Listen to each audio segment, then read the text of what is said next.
El Nino was the house guest that wouldn't leave as the calendar flipped to January.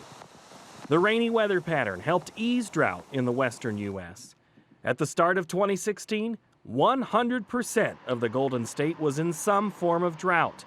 By year's end, the same figure dipped below 85%, led by improved conditions in Northern California. You will kill RFS, and Iowa will have her fingerprints on the weapon. As winter's chill settled in on reporters from around the world covering the Iowa caucuses, presidential aspirant Donald Trump led a cavalcade of candidates defending the renewable fuel standard. Ted Cruz, who would eventually win the Iowa caucus's Republican sweepstakes, was not invited to the summit based on past statements to discontinue the RFS. Trump would connect with renewable supporters this day and eventually use rural America as a springboard to a general election victory. The RFS, which is Renewable Fuel Standard, is an important tool in the mission to achieve energy independence for the United States. I will do all that is in my power as president to achieve that goal. While the political landscape rumbled all year, the ground in one southern plains state was also shifting.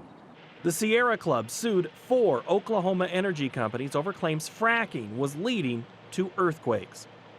After more than 900 tremors above 3.0 magnitude in 2015, the process of wastewater injection moved to the center of the investigation and litigation in 2016, all while the ground kept shaking. A 5.8 tremor struck near Pawnee in early September and was felt throughout much of the Midwest. The Sooner State's government body charged with regulating the oil and gas industry ordered 37 wells near the epicenter to be shut down because of previous connections between injection wells and earthquakes. The Senate delayed in late February the markup of a bill to invalidate individual state rules mandating labels on food with genetically modified ingredients.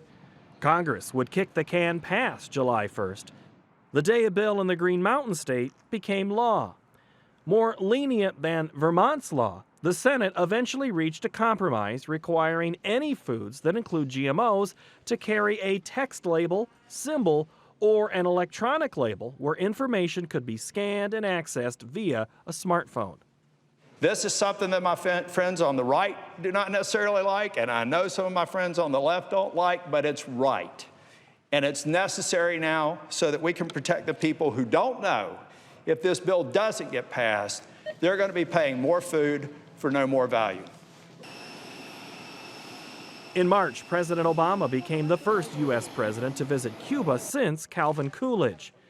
The administration aimed at normalizing relations between the two countries in hope of expanding trade.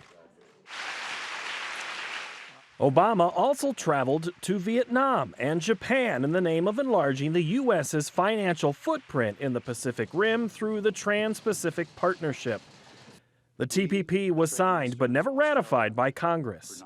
Both presidential nominees denounced the pact as being harmful to domestic companies. President-elect Trump has vowed to withdraw from the 12-nation treaty, which took 7 years to negotiate. The TPP makes important changes to trade rules for agriculture, addressing the non-tariff barriers that reduce trade. The president-elect campaigned under the banner of Making America Great Again through improving U.S. interests in trade deals.